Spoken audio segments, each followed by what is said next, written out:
Hello, good morning. It's Saturday, March the 18th, and for any of you out there who celebrated St Patrick's Day, hope you had a lovely time.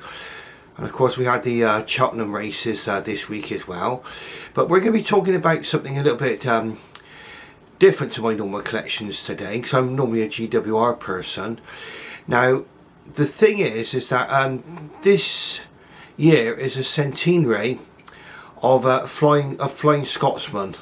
And it was actually launched in 1923 by the Great Northern Railway, then to become the LNER, and then obviously later to be incorporated into British Rail. But Flying Scotsman, famous locomotive, obviously probably one of the most famous locomotives to come out on British Railways.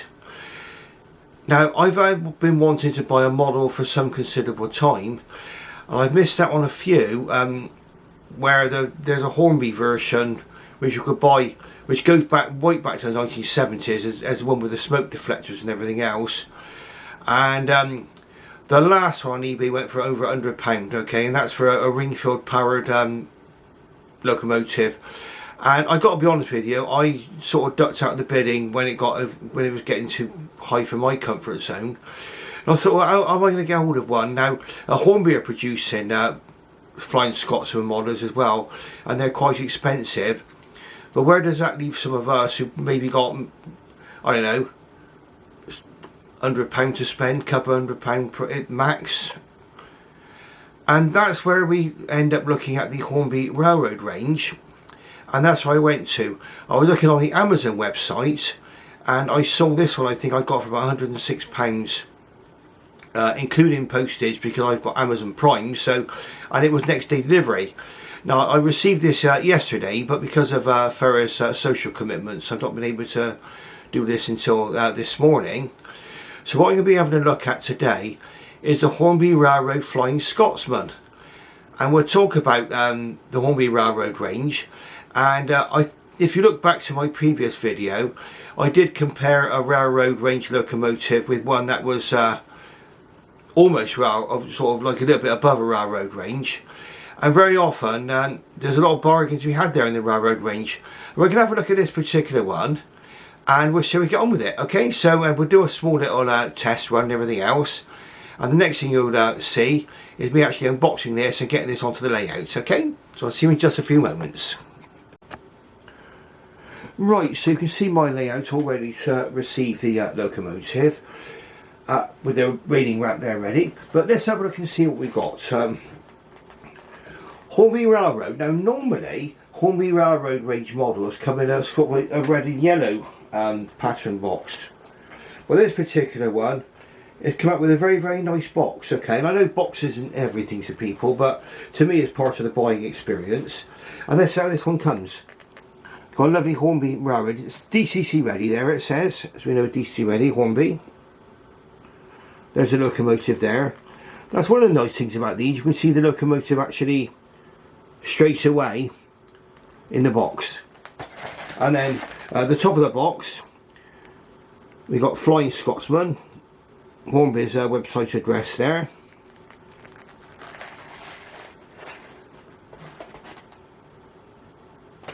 On the back, you don't get the history like you on the top of the range models. And basically there's just something on the back of there saying that this is suitable for people over 36 months of age. So railroad range, we're looking at a more basic model, but still a very nice model. Now let's just take this one out of the box now. Let's just see if we can get this best filmed. There we go. There we go. So let's just get the box open.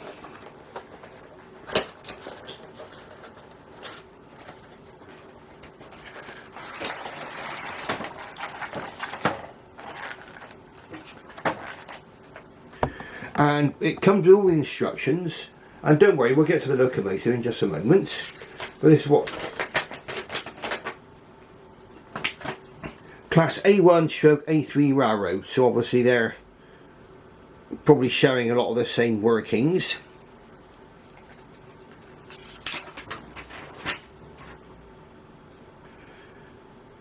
And then inside here tells you where to oil the locomotive. Usually on the crank pins it is, and then on the axles and everything else. Tells you how to remove the body. And also over here it talks about the electrical connection between the locomotive and the tender, and we'll talk about that in some detail. And it talks about here about fitting a DCC. You can see the DCC chip goes in the locomotive. Okay, so we'll have a look at our model and we'll see what what kind of one we've got. Now, as in everything in life, as I always say in many of my videos, probably bore you to death with this particular point, but there's always advantages and disadvantages with everything. Okay, what you get is this one comes in a polystyrene packaging like this. Okay, with, it's just got a plastic clear covering over the front, and the locomotive comes out.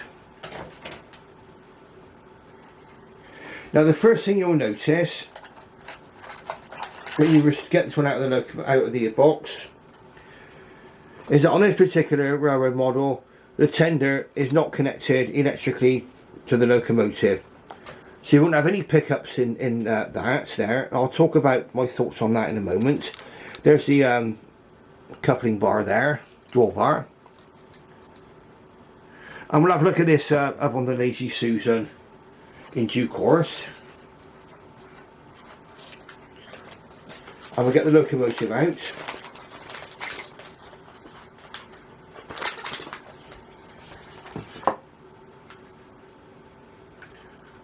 And there we can see my fingers there. We'll have a closer look at it later on. See all the valve gear looks nice there. Cab.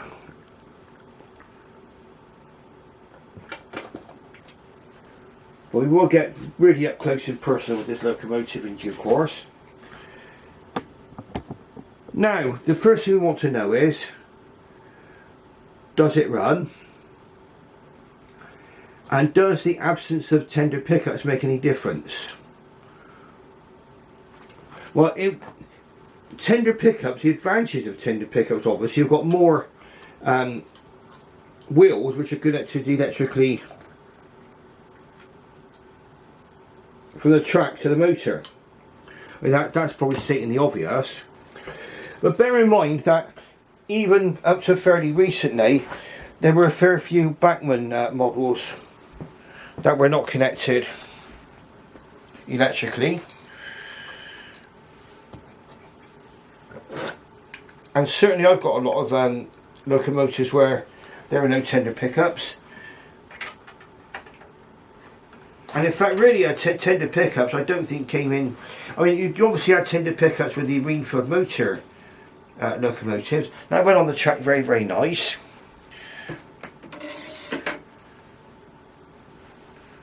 And this will be the first run of this locomotive.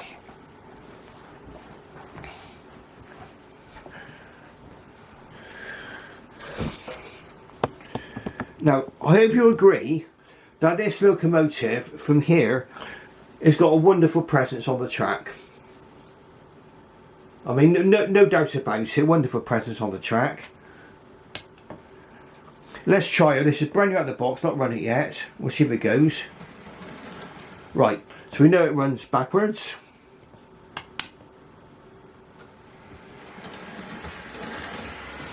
And we know she runs forwards. Beautiful. Flying Scotsman there. It's a 462, which I believe that's a Pacific locomotive. Okay, so it's got 4 leading wheels, 6 driving wheels, and then a pair of training wheels under the cab. So round we go. I'm just going to have to check the points as we go round carefully.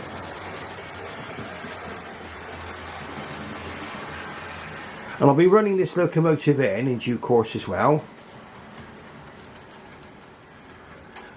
Now that appeared to rumble over the points without any particular difficulties.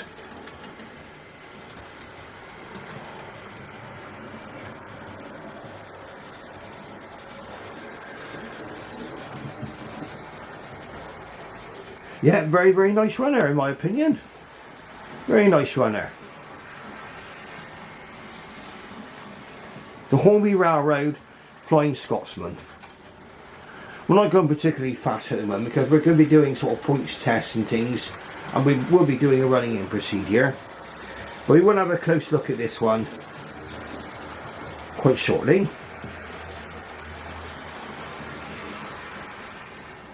Let's just slow it down by the signal box there. Right.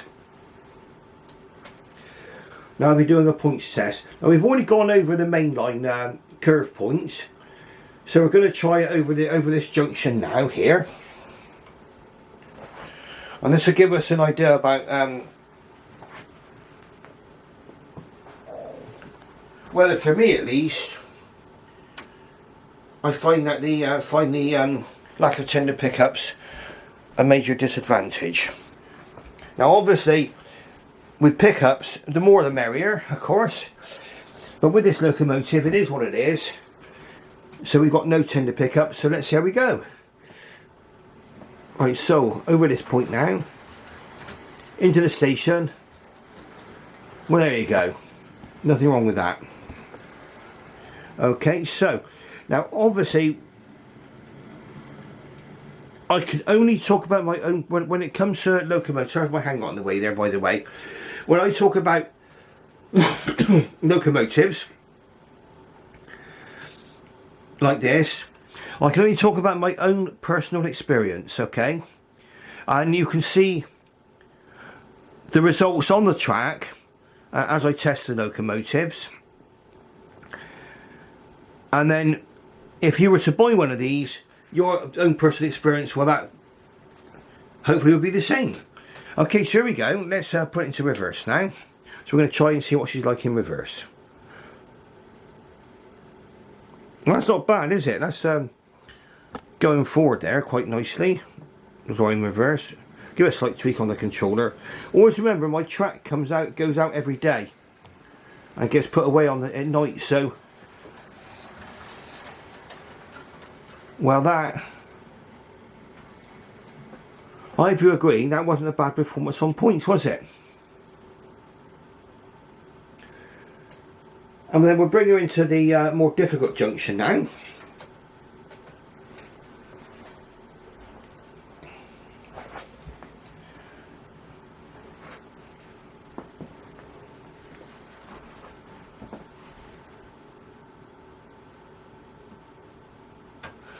Okay, so basically what we'll be doing now is the right hand curve point into an ordinary right hand point, and then into a left hand curve into the station. So this is probably one of the more difficult elements of my layout.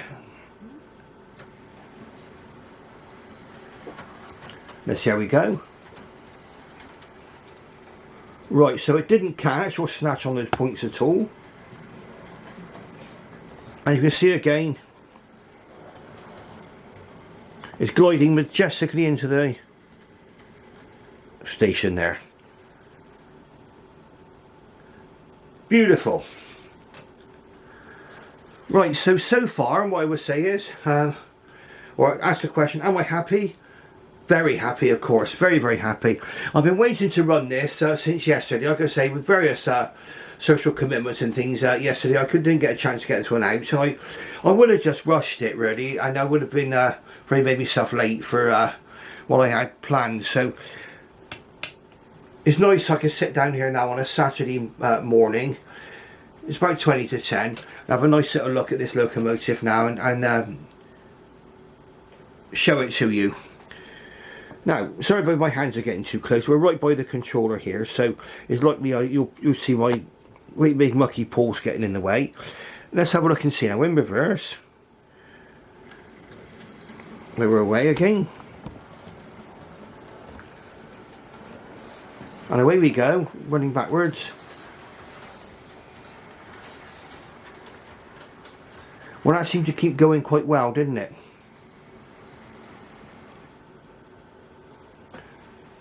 Brilliant. So I think we've got a good locomotive over points. Okay, remember it's picking up from the 6 driving wheels. That's all it's doing. But then all of the Hornby models going back in the day, like my Albert Hall, my Great Western Albert Hall, that only picks up from 4 of the wheels. It picks up from the outside 2 wheels, 2 sets of wheels. So this one's picking up from all six pickups. We've got 6 contact points there. Obviously, if you've got tender pickups, that would give you more electrical contacts, more continuity. The more the merrier. But we seem to be managing quite well with this locomotive as it is. Okay, so let's give it a little run around the track then. We'll see how it goes. And then we'll have her up on the Lazy Susan. Various theories as to why Lazy Susan's called the Lazy Susan. I hope no one called Susan's actually offended by that name. It's a name that's been given to it. It's basically a Lazy Susan is a labour saving device. And there's nothing wrong with labour saving devices. Now let's have a look. Let's go forward. There's a try right. Now, according to my information as well, this locomotive has been fitted with a 3-pole motor. And it seems to be running quite well, in my own opinion. Now, bear in mind, this is the railroad range locomotive here, and it's been designed for a few things. It's been designed to keep the cost down, and is also to make the model a little bit more durable so it can be actually handled by younger people. Now for some people this model might be perfectly sufficient, and for me it is. And we'll have a look and see what we get and what we don't get in a moment when we're up on the Lazy Susan. We're actually be running quite well. Very pleased with this. Nothing wrong at all. This one will be running. I'll be giving it a half hour forwards, half hour backwards.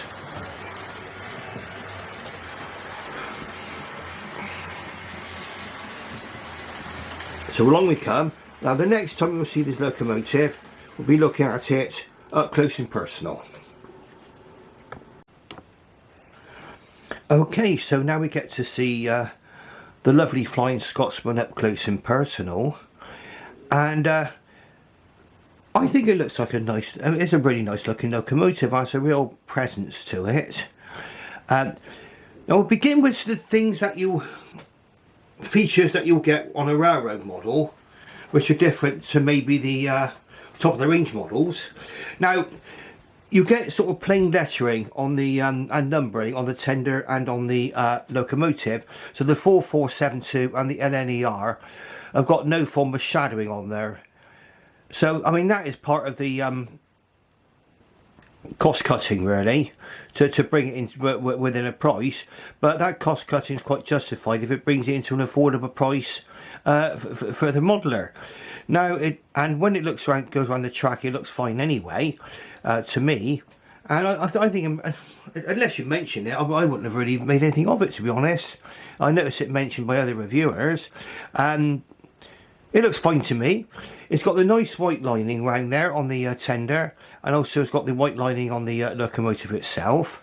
It's going to be a little bit more basic, decorative wise. Your wheels are green. You can clearly see the 462 wheel arrangement here now. You've got your 4 driving wheels, 4 leading wheels, 6 driving wheels, 2 training wheels under the cab. And that training wheel under the cab, I'll just show you. I will just look underneath the locomotive. That's actually fixed in position.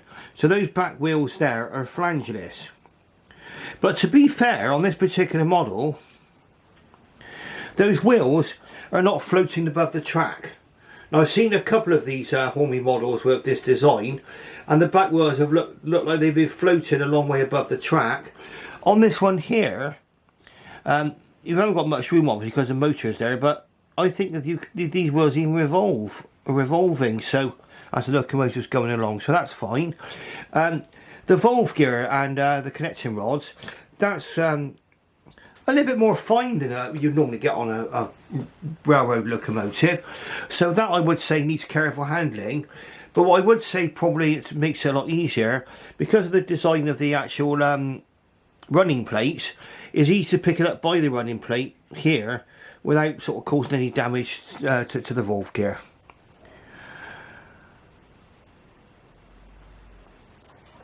Is an 8-wheel tender. The reason why they got such a big tender on here was that these locomotives were designed to go non-stop between London and Scotland. So this would have been going up the East Coast main line. And it's got a feature which we'll come to eventually, which makes this locomotive unique, or at least it did when it was first built. Oh, you know, and on here, just above the centre splasher, we've got the name Flying Scotsman, famous Flying Scotsman. And we think we just get focus on this part here. The safety valves are metal. Those are metal, and that's a very, very nice feature to have. The chimney is part of the moulding, I believe.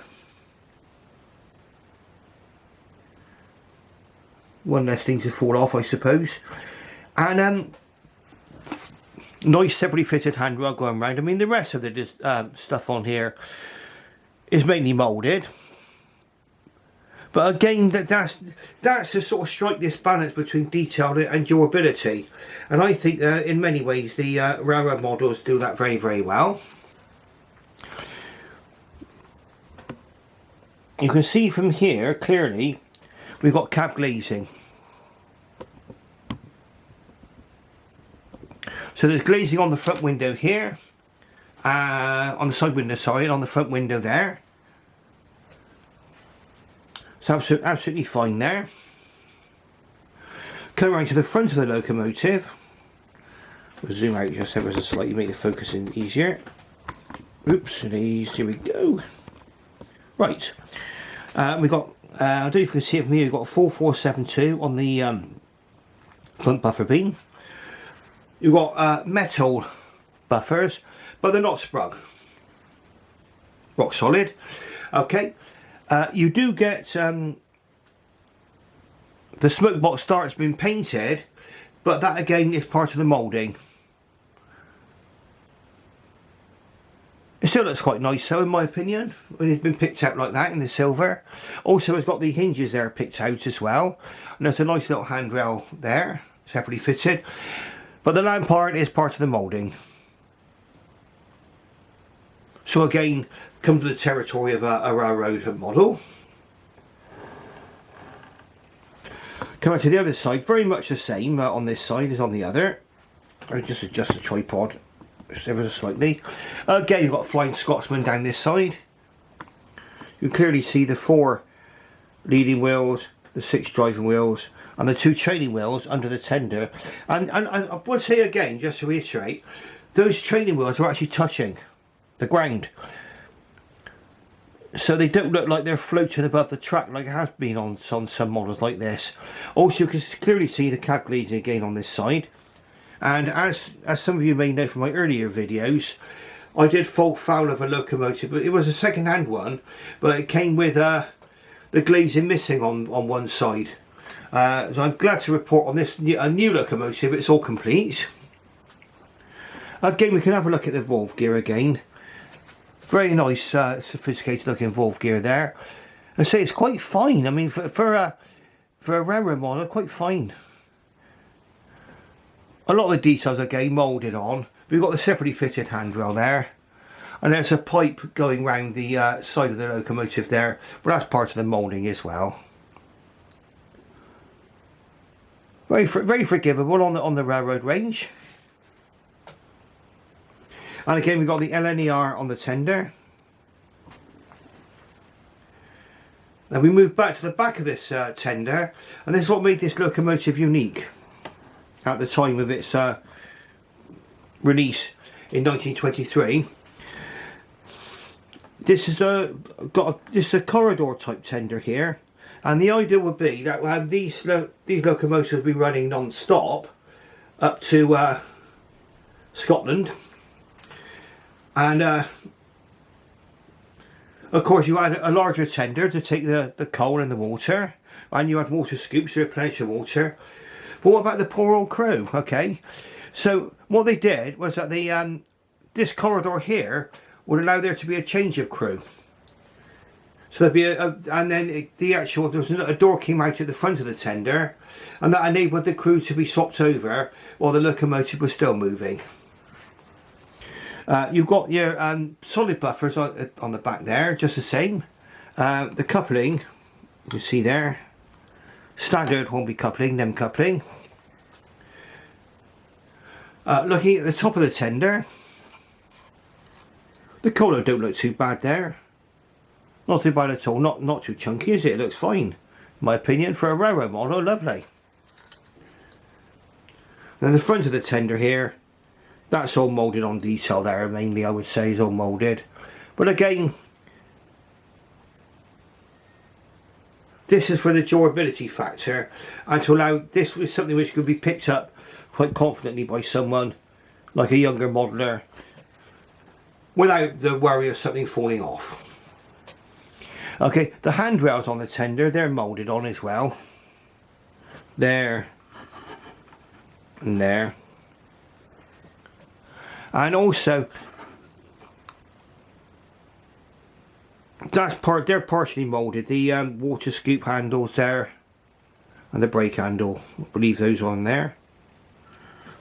And you can see there, I would believe that on this side, this part here, I guess that's where the door is, where the crew will go through to swap over. Now we can see the cab. The cab is not painted. Again, that's perfectly fine for on a railroad model. All moulded detail in there really. It could be picked out. I mean, you could pick out some of this detail in paint if you wish to do so. I more than likely would go down my usual route if I decide to, of putting a loco crew in. I mean, that does add a lot of interest to the plain cab.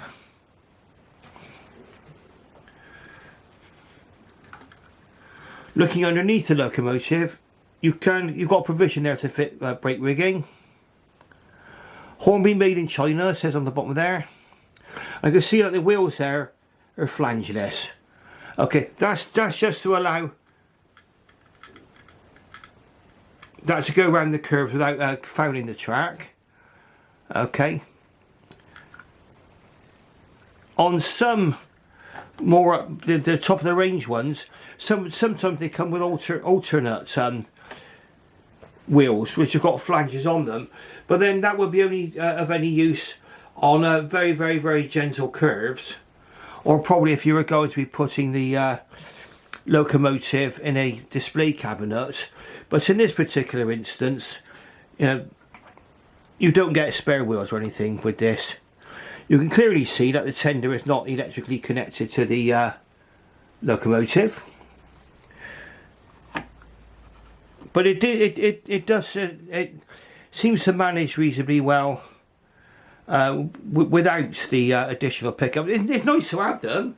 Yeah, it is nice to have them. Obviously, you've got more electrical contact with the track if you've got tender pickups. But the plus point is you don't have to worry about damaging any wiring between the tender and the locomotive, because there is none. Okay, the decoder will go inside if you wanted to fit DCC.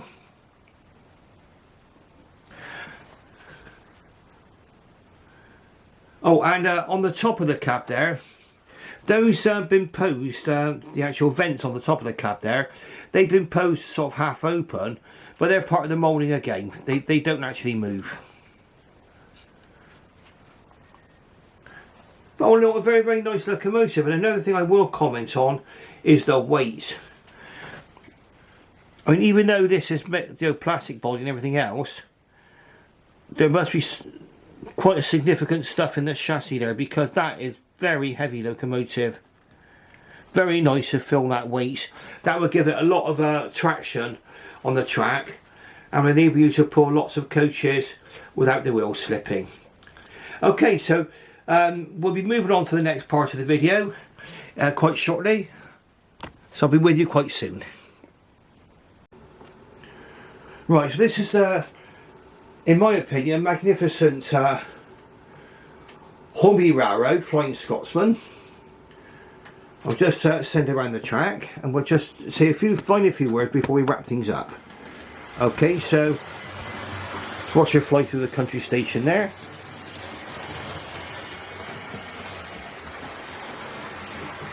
Very, very nice. Very, very nice indeed. Okay, this will be running now at a sensible speed for half an hour. We're going half an hour forwards, half an hour backwards. And then eventually what we'll do is we'll do an LNER running session. So I do have LNER locomotives. So you'll be having a nice little running, that'll be my next video coming up. So what you would like to do is you'd like to be made aware of my future videos. It'd be nice if you were to subscribe to my channel, okay? And then you'll be made aware of our future videos. Ring that bell as well. There's a bell, that symbol you can click on. And you'll be alerted to future videos, especially my next video. If you're into the LNER, well, anybody that's into railways, I mean, to be honest with you, you cannot. I mean, it's impossible not to like Flying Scotsman. And it was one of those locomotives I always meant to have on my layouts. Now, in preservation, okay, and it's very, very expensive business keeping a locomotive like this on the track. It's caused financial ruin to quite a few people who've been involved in the preservation of this locomotive. But what I would say is that if you want to own this locomotive without facing financial ruin, then you could do an awful lot worse than buying one of this particular Hornby Railroad version, okay? So, we should leave it for now. We'll let go around one more time past the signal box. And then we'll wrap things up. Oh, and please, if you like watching this video, please press the like button, okay? I would say thank you very, very much for watching. For those of you who have stuck with me to the end, thank you very, very much for your interest. I should wish you farewell, and bye for now to the next video.